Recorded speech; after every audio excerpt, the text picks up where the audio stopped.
Hello friends, welcome back to my channel. আশা করি তোমরা সবাই খুব ভালো আছো, সুস্থ আছো। আমি ভালো আছি এবং সুস্থই রয়েছি। তো ওদিককার ঘোরা মোটামুটি শেষ, মানে মধ্যপ্রদেশের ঘোরা মোটামুটি শেষ। এখন আমরা উত্তরপ্রদেশে চলে এসেছি। আর উত্তরপ্রদেশে এখন এখানটায় মথুরার থেকে আজকে ঘোরাঘুরি শুরু হবে। মথুরার থেকে তোমাদের ব্লগ দিতে, ছোটো ছোটো ব্লগ তো দিচ্ছি, ছোটো ছোটো যতটুকু দিচ্ছি। তো এই হোটেলে আমরা উঠেছি, এখানে উঠেছি আর ফ্রেশ হয়ে নিয়েছি, জামা কাপড় ছেড়ে নিয়েছি, স্নান টান সব করে নিয়েছি। যেন একটা অবাক করার বিষয়, সেটা হচ্ছে মধ্যপ্রদেশে এতটা গরম এই সময় আমরা ফ্যান ছেড়েছি।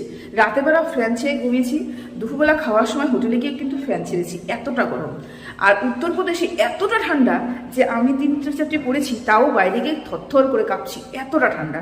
মানে দুটো মধ্যে কতটা পার্থক্য ভাবো। যাই হোক, আমরা পৌঁছে গেছি হোটেলে। এখন থেকে ব্লগটা শুরু হবে। যতটুকু পারবো মথুরা ঘুরে দেখাবো তোমাদেরকে, যতটুকু পারবো বারসানা ঘুরে দেখাবো। রাধারানীর ডাক এসেছে, রাধারানীর কাছে যাব। তারপরে যাব হচ্ছে বৃন্দাবন, আমার বাঁকে বিহারের কাছে। তো চলো, ততক্ষণের জন্য টাটা।